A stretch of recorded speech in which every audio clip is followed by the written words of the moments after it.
It may very well be the toughest career you can choose for yourself in Singapore. And your good looks and charm will not help you one bit.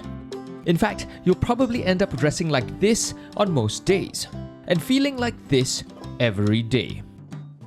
Enter the Singaporean farmer. Land scarcity, cheap imports, high operating costs. All this before you even face the fact that people in general do not always eat their veggies. So why would you be a farmer in Singapore? We find out from one of our very own.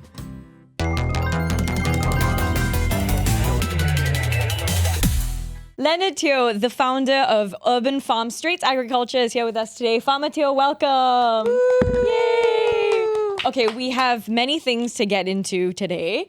Firstly, you are pretty young for a farmer. If you don't mind, could you tell us how old you are? I just turned 26 last week. Oh, okay. So I know Leonard from uni, and I know that he started Straits Agriculture when you were still in uni, right? Whoa! Yes. Tell us a little bit about that. So I started Straits Agriculture in 2020. Okay. During COVID. Sorry, I'm trying to remember. Yes, so during COVID, I'm very confident it was during COVID because that's when the whole food security thing got thrust into the spotlight, right? So yeah, I started it before actually. Okay. So I totally forgot that I was already enrolled into NTU. Right. So after I finished my national service, I had a little bit of time. I was doing some planting. And then I told my parents, I was like, yeah, I'm just going to be a farmer. Oh. And then my mom was like, you still have to go to uni. And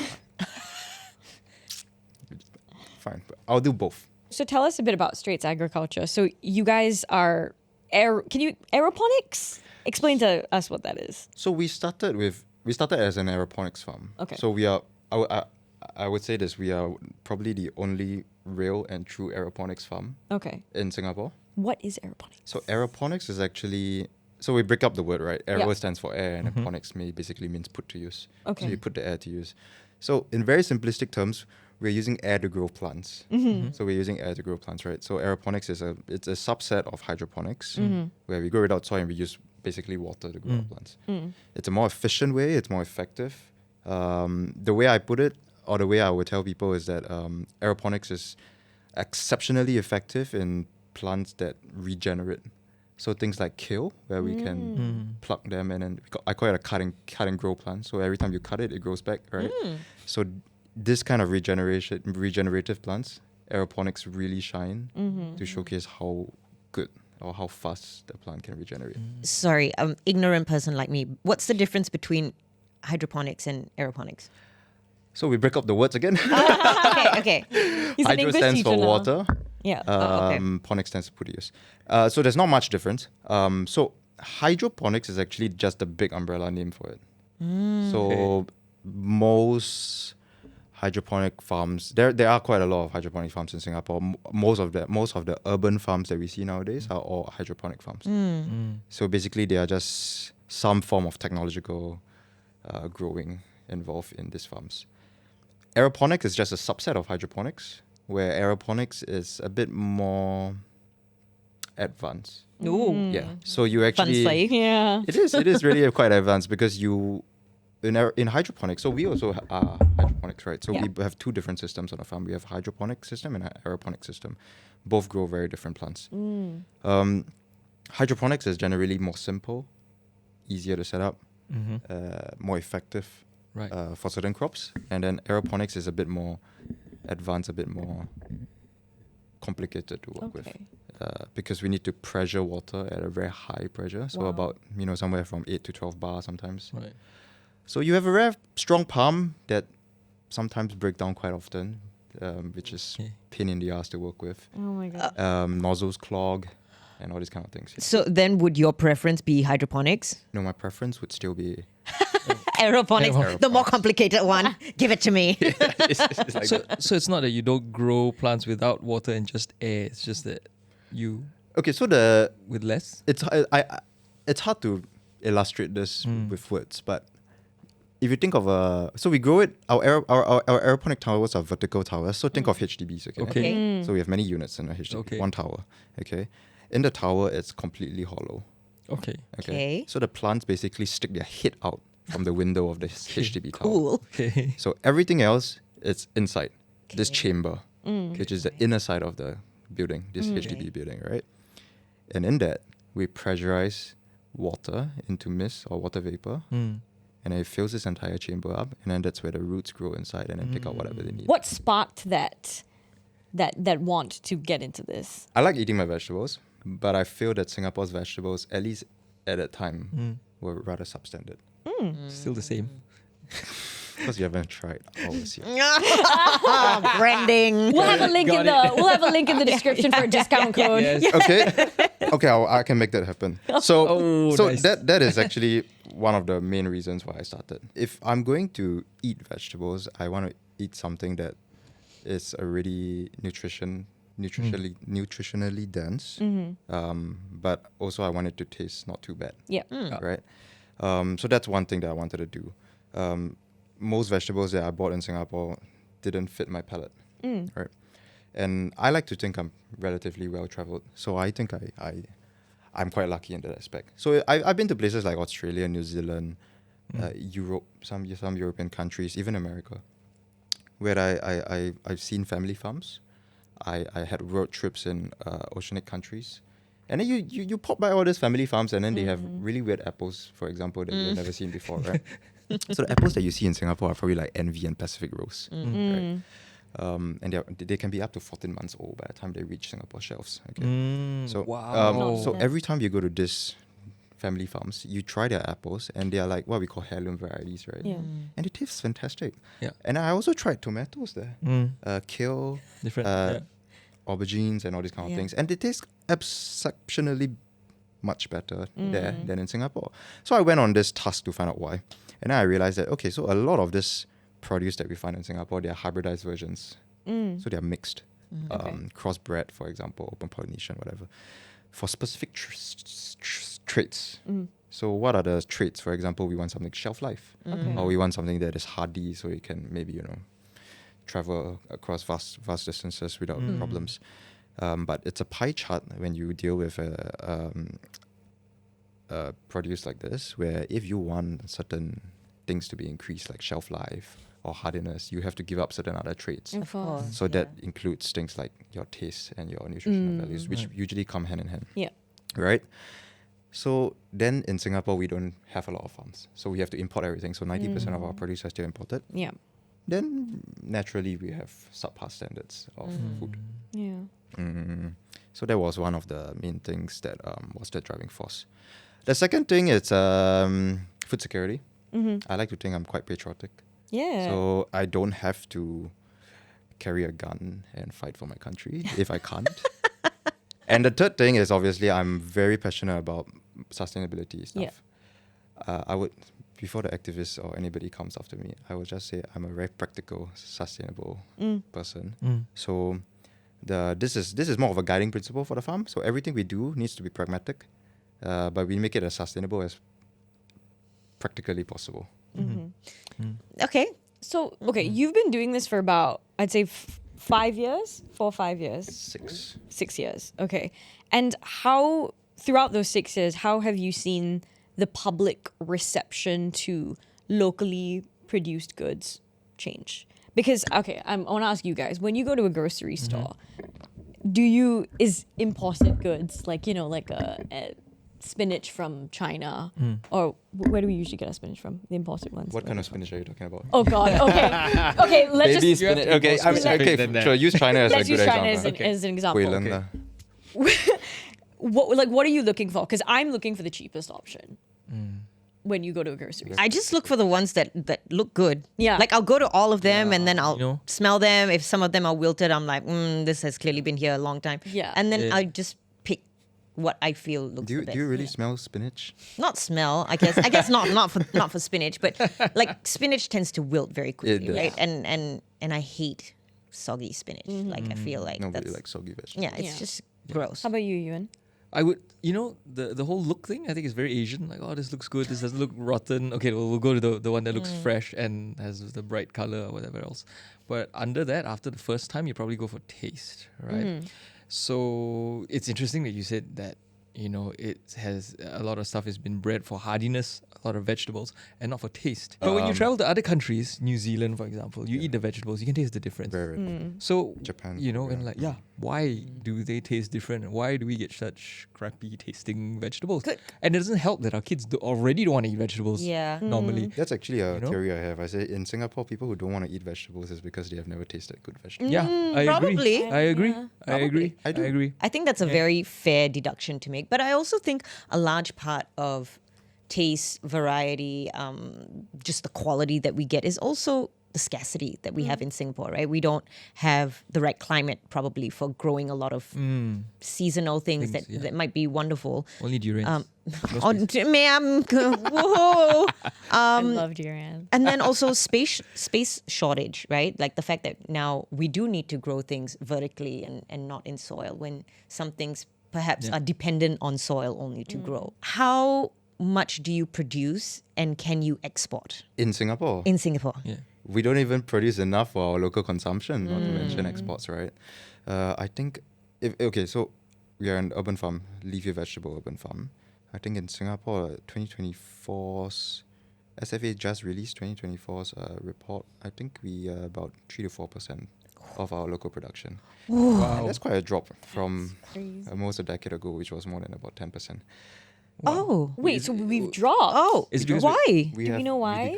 Are we producing less, or is it because I think it's a Singaporeans eating more myriad of vegetables? issues. It's a multi-pronged problem. So you said I'm a young farmer. We do have a few young farmers in Singapore, but the vast majority of our farmers are still much older. Yep. Okay. My grandfather's generation, or even my great-grandfather's generation, right? So that's one. Farm and farmers are getting older. Yep. 2, land. Land scarcity is always a problem. And the third one is always, it boils down to the economics of it. Yeah. Farming in itself, I like to say farming is always one of the oldest industry in the world.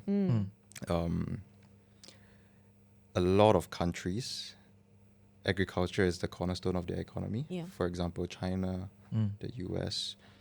And if you want agriculture to succeed, unfortunately, for it to succeed, your government must have skin in the game. Yeah. So they must come in and do something about it. Yeah. It can come in terms of subsidies. Yeah. It can come in terms of land demarcation for cheap or other kind of help, right? Then you can have a sustainable agriculture thing, at least for now. But there was a very famous saying, or I very loosely quote, it says that a farmer is the only man in the modern economy that buys at retail, sells at wholesale, and pays for freight both ways. Oh, that sucks. That sucks. It's horrible. That sucks. And it's true. But everybody needs the farmer. That's the thing. Yeah. So that's the thing, right? Because people don't respect this profession enough, especially in Very this part true. of the world, in Southeast Asia. Yeah. Very true. When So, I say farmers, you think so does it cost a lot to produce? it does. In Singapore, it costs more to produce than it is to sell, especially when we're trying to compete with our imports. Of course. And like, how about things like grants and stuff? So grants can help with capital expenditure, but it's probably not going to help with your operating expenditure. And when I say, okay, the government can help, but the government cannot keep subsidizing it Of course, indefinitely, Yeah. right? So it has to make sense. That's why you have a lot of urban farms that became very unicornish because Yeah. they came and say, hey, we'll solve this problem. Why? Because we have fantastic efficiency. We can grow this amount of produce in this small little piece of land. But what's your cost of growing that, right? If you're going to use so much electrical consumption, if you're going to use so much electricity, or you're going to use a lot of manpower, then what's the point? Yeah. Right? So the issue is that you guys aren't able to produce a large amount enough. If Singapore farmers really want to produce, we can. Yeah. So when I say Singapore farmers in now, what I refer to is the older generation of farmers, which, by the way, Singapore older generations of farmers are one of the best farmers in the world. If you go to Lim Chu Kang and see, and you look at some of their soil that they're working with, it's very clay, it's very thick soil. And they do still manage to grow fantastic produce inside there. The problem that they have now, and I know because I do speak to some of them, because we do try to work out collaborations with some of the older farms. So the young guys trying to help That's nice. older people, right? Or we're trying to find a way to balance out the industry. A lot of them can grow but they don't want to grow because they grow, they cannot sell. They cannot fight the price which our Malaysian counterparts are importing into Right. Singapore, or our Indonesian counterparts coming into Singapore. Right. Let me just give you a very clear example. If I were to buy a kilogram of produce from Malaysia, ballpark $2, $2 per kilogram. Okay, so $2 per kilogram. Put that into perspective for you. You say you buy a packet of spinach in the supermarkets. Probably one packet is about 150, 200 grams, right? So 5 packets makes up 1 kilogram. So it's you buy a packet for $2. We import it for $2 per kilogram. For me to grow in Singapore, my cost anywhere from $4 to $10 no. per kilogram. How do you solve the problem then? And why So- keep going? How are you Yeah. surviving at the moment? How did Singapore even come up with this 30 by 30? What's that? So it's 30% of our food would be coming from us by 2030. Oh, okay, yeah. Which they've changed that, by the way. 4 Now years. it's 2035. We- Oh, 9 years. Yeah, Let go of it. they've kind of changed that. But like, Just like our what football. made them even Yeah. think of that in the first place? To think that we could even reach that? You know what I Ambition? mean? Like, Ambition? Ambition, yeah, that's crazy. But 30 is kind of crazy. But okay, yeah. Soon, yeah. I have an answer to that, but I'm not going to say it on. No, Why? Please tell Oh, us. you have Yeah, to. yeah, yeah. Tell us. Because tell there's a disconnect between the top and bottom. When people at the top think that we can do something like this, okay, so I think we have fantastic policies in Singapore. Yeah. We have fantastic ambitions. Executions are horrible. Okay. Okay. Horrible execution. Okay. Okay, so let me put this into another perspective, okay? I, as a farmer, at 19, 20 years old, I started a farm. Do you know how many agencies I had to go through in order to get my license just to farmers? How many? How many? So you have to go through, obviously you get a space, right? So if you've got a space, you go through SLA or URA. So that's 2. Okay. And then you got to build. So BCA, SCDF. So that's Okay. 1, 2, 3, 4, right? If you are a farmer and you want to hold your fertilizers in larger amounts, you got to go through SPF, right? Because Okay. fertilizers Fertilizer can be used is to make right.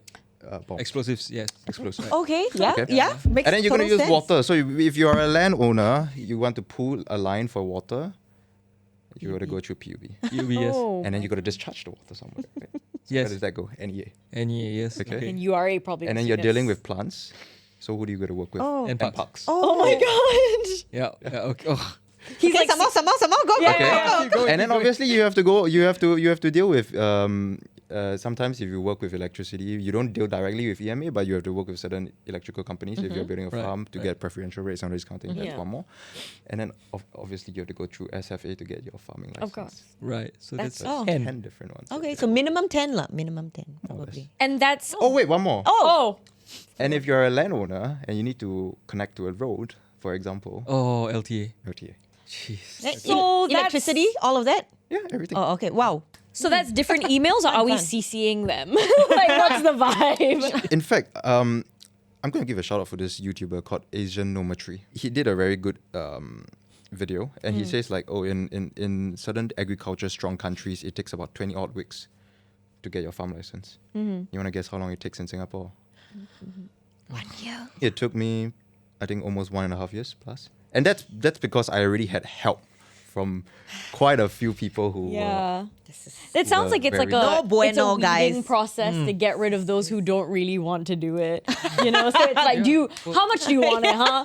So it's like they keep you kind of like working. You're a very for half it. cup full kind of person. Yeah, like, I just call it like unnecessary. And that's not even going into the product itself, because then comes the skill of growing it, Yeah. which I'm sure you're going to meet Correct. with a lot of setbacks. Oh, it's not growing well. Oh, no, we're using the wrong thing. Oh, Yeah. no, we got to try. And it's a lot of trial and error to Or a That's lot more of money, trying. and that's even more get something that you're like, oh my God, finally, we got one. Yeah, we got one leaf. How are we going to duplicate this?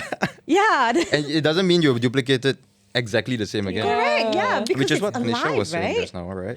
You asked how I did it. I said I didn't learn it through anything. It is really just trial and error. And you try and error, and you don't just try and error once. You got to try it over different seasons. in Oh my Singapore. gosh. And then you try different seeds. For example, for xiao bai cai, you guys know bak choy, right? Xiao bai cai. You want to guess how many different seeds I tried till today? 30. There are about 40. Wow. About 40 different seeds just Oh to my try gosh. to find a good variety that fits my taste buds, fits the weather in Singapore, and it still gives me yield. So you're like a scientist, basically. You got to be a researcher slash scientist slash farmer slash landlord slash boss. Correct. And your degree is in engineering. Oh, My degree is in aerospace engineering. Aerospace. so relevant. Aeronautics. Arrow. Only I like how you made that Yeah, connection. You, No, it is. It's your a proper parents must be connection. so proud. They're like, correct, son. You did it. No, it is a proper connection. So a lot of the engineering stuff on the farm is actually was designed by me and built Wow. by me. Amazing. I was telling Tanisha just now in the break room that engineering is still a very transferable skill. Absolutely. Okay. So without engineering or without Nian and NTU's help Yeah. and YouTube University, I would not have done a lot of things that I. Is your farm indoors or outdoors? My farm is semi-indoor, semi-outdoor. So we are on a rooftop Okay. and we erected a greenhouse, Okay. Okay. cladded by nettings on all four sides and a plastic on the top. So a plastic roof, transparent, translucent plastic roof. So we use natural wind, we use natural sun, we don't use LEDs, and we don't have any industrial suction fans. Wow. That's how I keep my electrical consumption low, which is also one of the questions you asked just now, Yeah. about how we keep our costs low Yeah. and how we compete in Singapore. What about like seasons where it's super rainy? Maybe you don't Yeah. get enough sunlight. Like now, yeah. we did study through satellite imagery the site where we were at. We tried to study or do a wind study around the area, and also lux intensity. So the amount of light that we get even in the gloomy weather. Right. And we found that, okay, even in gloomy weather seasons, we're not so bad. Okay. Okay. We still get maybe Enough. not the ideal, but somewhat enough. So maybe we don't have to. Okay. Go So how large of an area are we talking about in terms of like? So actually, my whole rooftop is about 600 square meters, right? Okay. So that's quite a sizable size, but our erected greenhouse is only 200 square meters, Okay. right? I work on the farm alone with another farmer now. Okay. So two of us, this size, we are neck deep in work already. It's a two-person. It's a 2%. And it's 3% of the vegetables Singapore eats. No. All the farmers in Singapore not just him, combined not just is him, 3 to not just 4% him. of That's it. way too much production. I'm like, That's crazy. We are talking about efficient. tons a day, okay? right. Oh right. my- Just 3% of Singapore's produce, leafy produce, is tons a day already. Right. Right, we're talking of 5 digits, kilograms, yeah. Are you guys in supermarkets or do you sell online? So no. So another way that we have to earn money, or another way that we try to earn money, is to cut out middlemen. So we do direct to consumer, Okay. so B2C, through our own online store. Nice. Okay. And then we work with some restaurants, catering companies, some chefs. And then for supermarkets, the closest things we have is wet markets. Okay. Nice. Right? So wet markets, we have one at Kakee, Ang Mo Kio, and then we have another one at Empress. Okay. Yeah. Sometimes I see my produce in certain other wet markets that I'm not too sure why they end up there. Oh. You quickly take it away. No, I don't know. So maybe sometimes they share produce on that. I don't know. But it happens before. That's weird. Yeah. Interesting. Is it? Yeah, okay. Carla, have you guys been to local farms? Have you guys ever been, or have you ever Not bought? a hydroponics farm. I mean, there's always that old, like when you're in primary school, they bring you to a farm. Of course, that's the least favorite excursion you can Really? take. You know, because you're not going to the zoo or you're not going to wherever.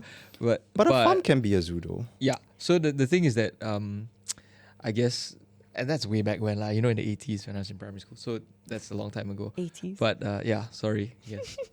But I actually would like to see this sort of setup, because I mean what you're talking about here is like really small.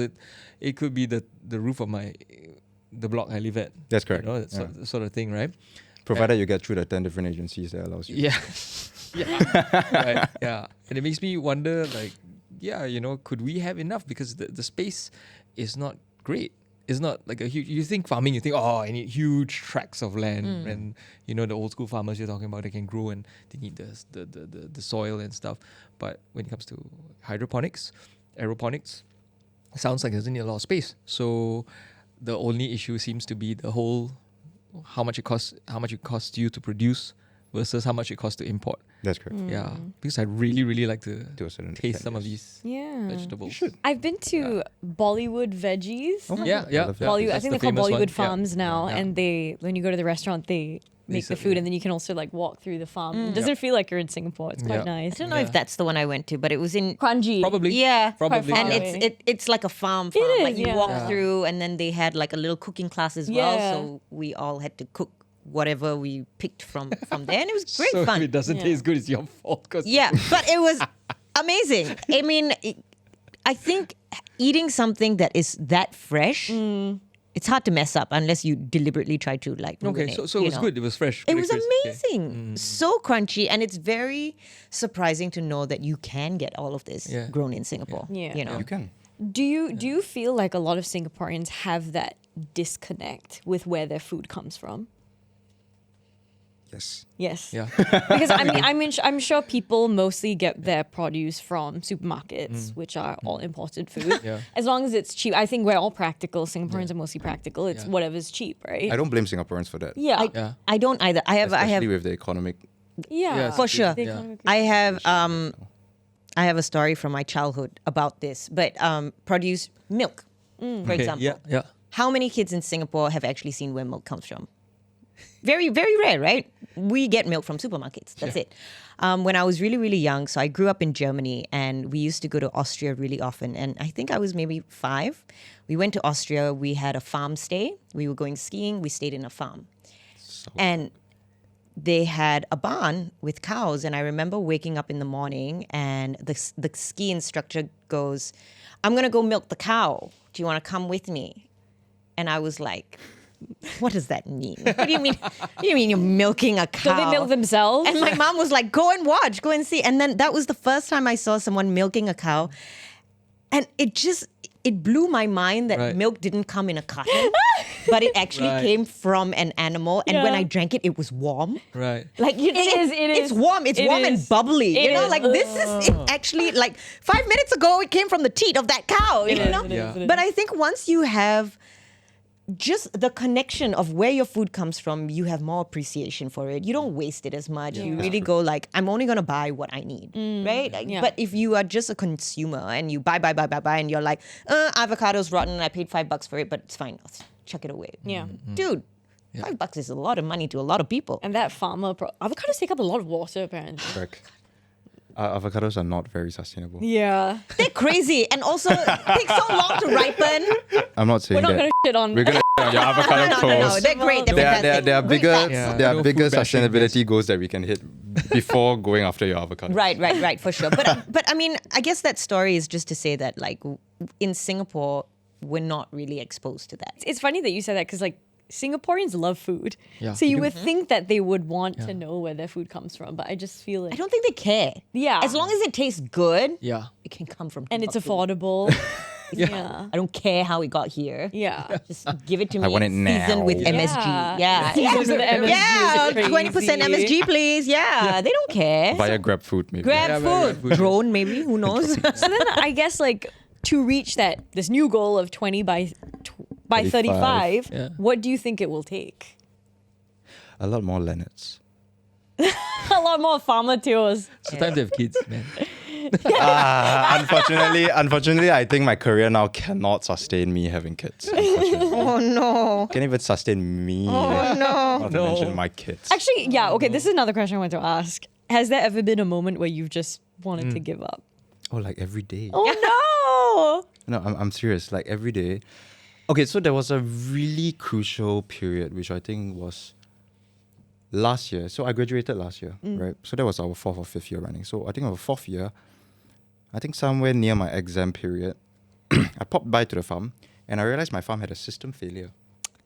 So all my vegetables were dead. Oh. Everything. Okay. Right? And it's not like I can switch back on the switch and then, okay. I get They vegetables. grow. Yeah, yeah, No, yeah. it doesn't work like that. I could wait 1.5 months before I see my first leaf harvestable again. And that's provided I can clean up everything today and replant everything today, which is impossible. Right. So the next time I'm going to see vegetables is probably 2 months from Yeah, now. yeah. And that's if I work everything. So I just sat down on the floor in the farm. Do you cry? No, I didn't. I haven't cried in the past, 10 years. Oh. Okay. Okay, that's another Sorry. thing. That's another thing we might need to. You want to talk about it? Yeah, sustainability. We save water. Okay, so the same as my farm. We use up to 98% lesser water than open field farming. Okay. Okay. You're so practical. Okay. So, so I actually sat down there, and then I called my mom. I said, "Hey," and then she's like, "What?" And I was like, "I'm at the farm, system failure," and then she's like, "Oh, okay." And she's like, "Then?" And I'm like, okay. So I was like, never mind. So I put on the phone. And I think about 30 minutes later, my mom came. Yeah, my mom came. And then she was like, come, we do it together. So my mom actually cleaned up with me. But before that, I was sitting down there and I was throwing a pity fit. Okay, I was like, this is, like F words, right?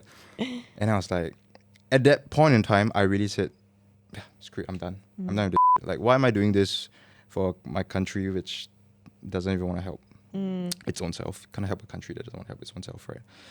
Why am I doing this program that was pushed forth by the government, but again, the roadblocks were placed there by the government? Yeah. Or why am I choosing such a tough life? Why don't I just, I'm going to graduate soon. I just go out and find a damn job, get my bloody 5 C's and everything. and all that.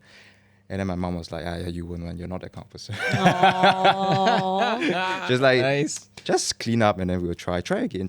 Yeah. I was like, yeah. But then my mom was like, it's okay lah. When you come home, I will still cook for you, ma. Still got a place, still got a roof over your head. You don't have to worry about that for now, which is quite true. So I think I do recognize that I'm very lucky in the aspect where my parents still allow me to live rent-free in the house. Yeah.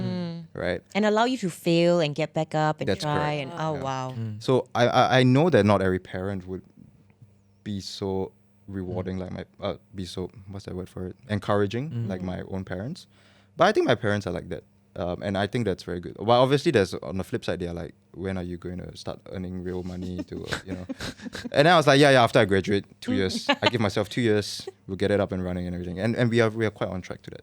Okay. Yeah. Good. At least there's a plan in your. The plan has already tell been them in you're place. right. We are a Right. year in already, and Yeah, it's yeah. doing. I can see the improvements. Is it doing better than you thought? At least now we're not losing money. What is the highest yield crop that you have? If it all goes well, I think things like our bok choy, our xiao pai cai, and our bayams, our kangkongs, these are things that we grow, but they're not very expensive. How long does it take? Even the fastest, I think, would take about 6 weeks. 5 to 6 weeks. So that's from seed to harvest. So it takes usually about 1.5 weeks to 2 weeks from seed to seedling or sapling, and then from sapling to a full-grown plant, Right. 2 to 3 weeks again as well. Okay. So all in all, 5 to 6 weeks around there. Depends on whether, So am I wrong to say it's a year-round thing? You don't have seasons where you have to stop? That's true. We don't. Singapore's tropical, so relatively stable, but we still do have monsoon periods. We do have seasons in Singapore. Yes. If you farm, you will know. Okay. Yes. You will see your sweet potato flower. Oh. Okay. Then you know the season is coming. Oh. Autumn, spring, our trees change colors as well. But most importantly, pests. Pests Okay. is The pest. biggest pain in the butt. Right. Okay, and because we Hasn't are changed. pesticide free, Right. there's not much defenses that we have. Oh no. So we are still at the mercy. So of which Mother season is Nature. most difficult when it comes to pests? Monsoon. Oh. Actually, different seasons have different kind Pests. of pests. I would think it's Oh. summer. Different seasons, Damn. no, Okay. different seasons have different pests. Summer has summer pests. So, for example, when it comes to summer and it's very warm, you get things like red spider mites, Okay. Red which like spider mites. really humid, really hot weather. Okay. And then when you are very gloomy, no sun, you get things like broad mites or Okay. white flies. Right. So these kind of things, they thrive in wet climate, shore flies, Right. fungus gnats, all these kind of things. Okay. So different seasons have different pests. And they all do the same thing. They eat vegetables. They're hungry, but they love local They are produce. menace. They want the local produce. They're You all say menace. mites, so they're like tiny, very small. They're really microscopic. You can't see my- them. Oh but dear. you can see the damage that they do. Oh. Are they the ones with the white spots on the leaves? Is that the one? That one is red spider mites on Oh. the front. Broad mites, much smaller, you can't see them. But what will happen is that they will actually, when how they eat is actually they inject a toxin into the plant that basically melts the cells and then they suck it up. So they basically make it into a smoothie. They're on a cellular aliens. level, right? Yeah, they are. And but when they Just do eat that, it. when they do that, the plants will curl and become like a needle, Oh no. and then makes it unsellable. Oh. So you can't actually you see the can't see damage in terms of the leaf curling, but not actual holes. No, you won't see the holes. They're really small. Oh, Yeah. so that But you will bad. see the leaf curl. They will become really ugly, and you can't sell them. And you know that you have to clean the whole damn farm out. Yeah. Because these buggers Yeah. are in every nook and crevice. Right, right. And you know, because they're so small, you know how they spread? By wind. Oh, irritating. Just the wind blow only, right? They can spread. That's horrible. Or they can hang on to other insects. Oh no. They can have a fly that come and then you God. hang on to the Oh. insect, goes to the next fly. Freeloader. Yeah, That's and these guys have no family planning whatsoever. You know? Oh, they just breed. They breed like Wow. crazy. Okay. And they don't go through diapause, which is this thing where they don't hibernate in Singapore because there's no Oh. cold weather in Singapore, Oh, right? okay. So they just continue my breeding. gosh. These Wow. guys are crazy. Can you very briefly kind of tell us, moving forward, what do you hope to see in the urban farming landscape and just in general for Singapore's food production when it comes to, Singaporeans consuming it and also help that you could get from the government? So for the government side, I think I talk with SFA quite regularly. Yeah. And I think it's nice because SFA has a new CE, and I see some positive movements to it. They have been Okay. a bit more proactive in reaching out to the farmers as well Yeah. through my AM. Every farm has a AM, account manager, that is tagged by Oh, okay. SFA. Every agency has to come together and then make it happen. It cannot be just SFA. It needs to be a multi-pronged approach. Yeah. Food affects everybody, and, Yeah. and food is also affected by everybody. Yeah. As in farms, that's also affected by everybody. But more towards the Singaporean side, I think I was just talking to a friend. We don't necessarily need Singaporeans to support local farms 100% for every meal, Yeah. for every vegetable, everything, your eggs, everything don't need. Yeah. But we could start small and then build up our capacity. And then the more you buy from local farms now, the more they can build up their capacity, Yes. their capabilities. Yep. And then in time, maybe costs will come lower, become more competitive, right? Yeah. Yep. So maybe we don't have to start every meal. Start one meal a day. Or sorry, 1 meal a week. Then after that, 1 day a week. And then maybe 1 meal a day. Yep. And then we slowly integrate Yep. more local produce into our food. Yeah. That's one thing we can do. And then I would like to say that I would like to encourage more younger people to join the farming industry in Singapore. Yeah. But I cannot consciously tell you You'll make money. that it is a good option. And it won't be easy. It's not. It but it's sounds fulfilling. But it won't be easy. But I think it's. I'll put it this way: you're gonna have to be extremely passionate and extremely driven. resilient. Resilient, or you must be brain dead and hate your life so much to join this industry. So which or one have a are lot you? of money and don't know what to do with your money. You don't need maybe. to have a lot of money. You can start with a little small farm plot to sell your vegetables. You can rent it from your RC maybe, something like Okay, okay. that. Some of them is like $5 a month or something. It's really It's a dead good way to cheap, start, yeah. right? It's a Yeah. good way to start. Or start with a small little home setup. Actually, don't. I seen in COVID times, I see so many people bought home setups, try to make use of it, and then after COVID, all left to rot as white Yes. elephants, Yeah. right? Yes. And then after that, it's just a waste. They had all of these like little hydroponic, like grow strawberry, grow tomato, and all that. Strawberry's not gonna grow in there. Trust me, I've tried. My mom bought it. It was sitting there collecting dust for like a year, and I was like, "What are you doing?" We're trying to grow strawberries. I'm like, "It's not gonna happen."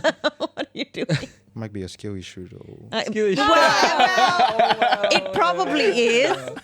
Yeah. But I think everyone just kind of wanted to jump on the bandwagon, right? is, Like, yeah. oh, cool, I can Grow my own stuff. grow And just it at think about home. it, right? We have so many houses in Singapore. If every one of these guys went out to buy a packet of seed, a bottle of fertilizer, Yeah. and a system, how much plastic have we wasted that didn't output any feasible value? That's true. I used to do it for my herbs. So Herbs are I would have my little herb garden and it would just sit on my windowsill. Or microgreens. Yeah. Oh, microgreens. Yeah, exactly. That's Tauge. fine too. Tauge. Yeah. Can start with tauge. So tauge is pretty good in Singapore. We hit 30%, I think, of our. Of course we did. It's all from the primary school kids with the cotton bud. That's where we get our tauge from. Yeah. You don't want to join agriculture? Aquaculture? You don't want to join aquaculture? You got eggs. You don't have to join it in Singapore. You've told people why you shouldn't get into farming, but you said you want to get. We hope more young people go into farming. So maybe a message to them? What Yeah. you wanna say to encourage them to actually become a farmer. You're putting me in a very tough spot. Okay, the thing is, I want more younger people to join. Or even make career changes. But the thing is, I cannot be irresponsible and say it's going to be a good career for you. Yeah. I'm going to tell you that your career is going to work out. Because even I myself sometimes have challenges or Doubts. I doubt where the industry is going to go in Singapore, only in Singapore. I'm saying in Singapore's context, in terms of agriculture, whether there is going to be a future per se. There will be a future, but how successful is this future? Yeah. Or how big can this industry sustain? Yeah. How many people can it sustain in terms of jobs and things like this? But again, that being said, we are at the very forefront of it. So the younger people that come in, you guys can join me and a lot of other farmers now to become the ones who will pave the roads or pave the patterns that Yes. is going to move forward. Yeah. Absolutely. So you cannot dictate where the finance industry is going, or you cannot dictate where the AI industry is going, but you can probably dictate where the agriculture industry is going if you join quick. Right. Get in it quick. Don't wait too long. Don't wait too long. Seize it. Yeah. That's Yeah. great. Yeah, Okay. it's good. Thank you Good. so much. Very Thank good. you so much. Thank you for having me Teo, for today. joining us today. You heard it. Support local, eat local. Yes. And if you can, go visit one of the farms as well. Yes. So you can Yeah, see yeah. where the produce is coming from. And if you want, become a farmer, like Farmer Teo. Yep. Okay, thank you so much for watching. This was the Situation Report. We'll catch you on the next episode. Bye.